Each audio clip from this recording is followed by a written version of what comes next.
Okay, hello. My name is Pancham Yadav, and I'm going to speak about my journey getting to college, and then my journey in college. Some reflections looking back as I finished my undergraduate time, and I did fairly well on the SAT, which was quite kind of like a good bolster for my application when I was applying, because I think school academics are more of like a long-term game. So unlike the SAT, which really just tests how, sure, you can prepare very hard for it, but ultimately if you have that one bad test day, that score will pull you down. But school academics is something which is in your control, which is why you kind of should have them under your control the whole time. But I think even on that front, in my case, there were I think for me 11th grade didn't really go so well, the first half.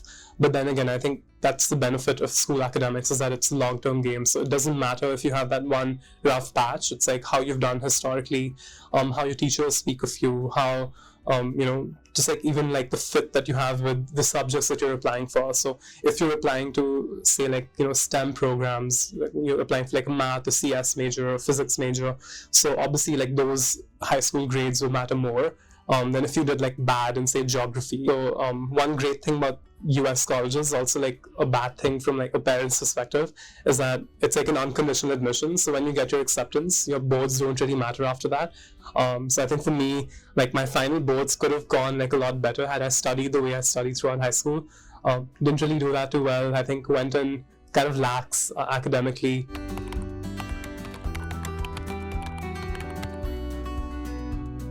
Alright, so another interesting thing that you see when you're at college is just the amount of, clubs and organizations that exist for the most random, specific things, hobbies that you didn't even know existed. You have Quidditch teams, you have Japanese drums teams, and these people legitimately meet every week and they practice and stuff. So you can really push yourself out of your comfort zone. There's ample opportunity to do that. I think at a place like UC Berkeley, where I was at, I think there's more than 2,000 student clubs and organizations, which is a huge number. Most other colleges don't even have that those many students, and you have those organizations here. So I think that really exposed me to a lot of interesting ideas, and I'd be kind of remiss to not talk about the political scene, which is such a big thing. The political environment that the area that you kind of end up in, it really dictates how the people there are. And usually college campuses tend to be very liberal, but especially at a place like UC Berkeley, which is on the west coast in a metropolitan city, super liberal. And that there's it's an ideological platform. There's all sorts of ideologies coexist, and you can really when you go in with certain preconceived notions about certain things, you can really challenge those by meeting people outside those ideologies. I think that was another big learning factor for me. But yeah, I think that's mostly when it comes to just life over there. More logistical stuff that you will probably encounter is navigating friendships and living situations. I think that's a huge component of settling in when you move abroad, because you're kind of moving out of the comfort zone of home and parents and family and friends that food that you like to eat, places that you like to visit, and just places that you can call your own. So I think one very important thing to do when you first go to college is to find that core friend circle, because they're going to be a support group, and make sure that you're always surrounded by people that care about you. And you will be in situations, of course, where that's challenged, but that's kind of part of the independence that comes. What you the people that will kind of make up what your next step is after college. So there's so many paths that you kind of see in college. There's the academia path, then there's the industry path, and these are really the two main focuses that people eventually especially if you go down the industry path. It really matters the people you surround yourself with professionally, personally, because they will be the connections that you use to get the dream job, or even just to get things done at a point when you need them to be done. And college, you meet people from every single discipline, every single major. You have MBA students and law students sitting in the same room if you choose to take those classes, if you choose to go to those events. So it's really a platform which you won't really get like later on in life unless you really go out of your way to meet people, because it's like where naturally people that are interested in meeting come together. And I think that's something that you should really leverage in college. There's no specific tip to get into like any particular college. Like there's only some things that you can, I guess, you can kind of portray yourself a certain way through your applications outside of who you truly are, because that's really what matters at the end of the day, is like who you are as a person, what you've lived your life as, and like how like the things you're interested in. You can't really tweak them to like the likings of a certain college.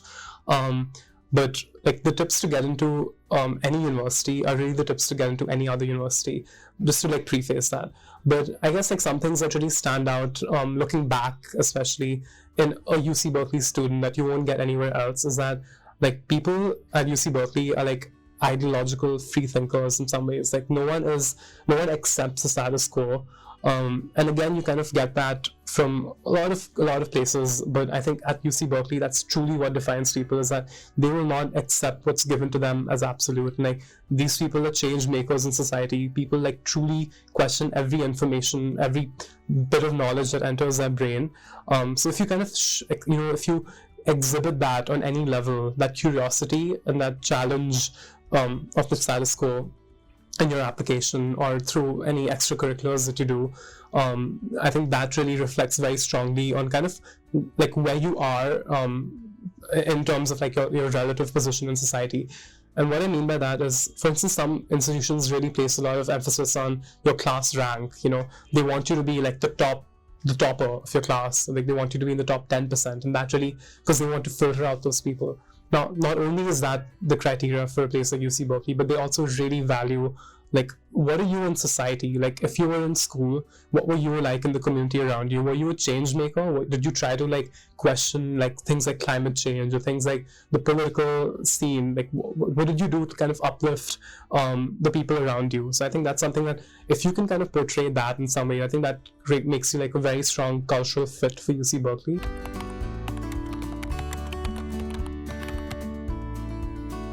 If you truly want to stand out, it's like, what is your voice, and how can you put that across in your essays?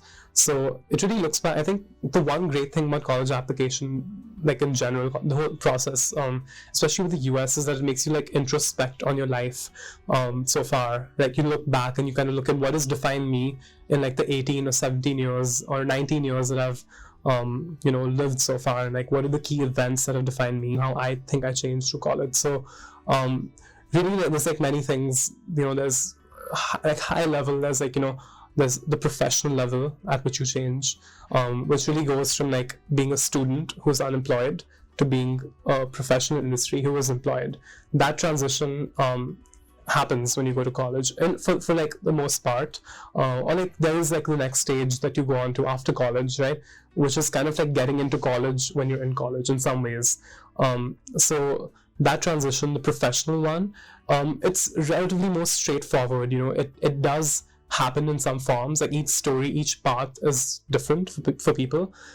In my case, I went from almost completely going in, I went in with certain conceptions about what I thought I want to do in college, which is like a very typical software engineer. I shouldn't say this with any bias, but like I thought I would do like a typical CS degree, be a software engineer in industry, which is like a lot of people that apply go in with that track, especially from like a STEM background.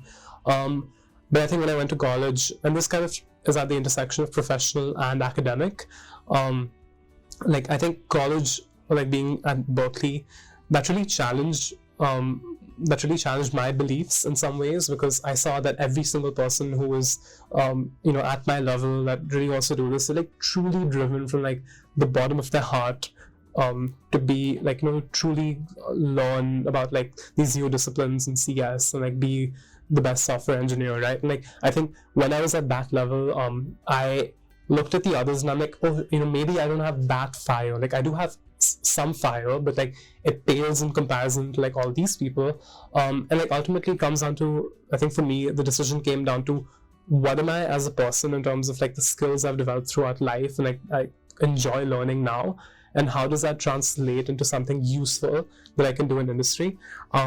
And like for me, I couldn't kind of retrofit myself into like the software engineering role, because I tried that and like I didn't really like that kind of life. So I think for me, that was the biggest professional change, is that I literally flipped around. On a personal level, I think something that college really taught me was I grew up as an only child, and I went to the same school my entire life.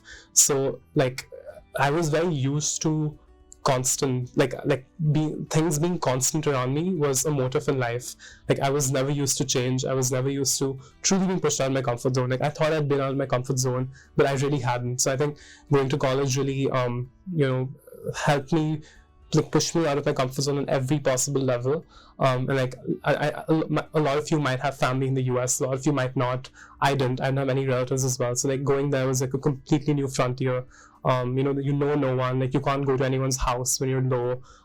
Even like in terms of friend groups, a lot of people that go from India, like they have, a few people that they know either in older classes or in the same class. But for me, there was no one. I was the only person that got in from my school. And also like I was kind of isolated in itself. So I think like just navigating the friend making process and like the social life, I think that was like a big learning experience. That really changed me.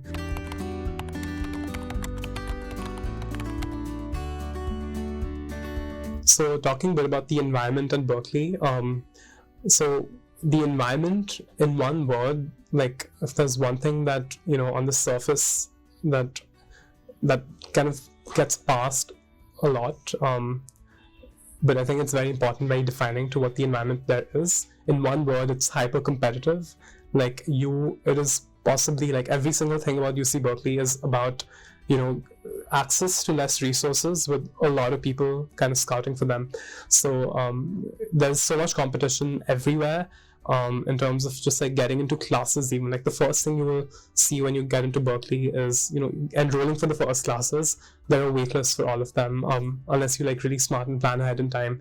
But like, just competition kind of thrives everywhere. A lot of the classes are curved, which means you are kind of pit against your peers in terms of relative performance. That's like one thing about Berkeley. But that kind of brings out the best in you as well, because you're always trying to be the best version of yourself. You're going out, trying things, and like, the whole recruiting culture, for example, because Berkeley is the most hired school from Silicon Valley, and it's hired, like it's the leading school by like a huge margin. That people are very independent, self-motivated, much more so than any other school in the US, and even other public institutions, any private institution, even the Ivy Leagues.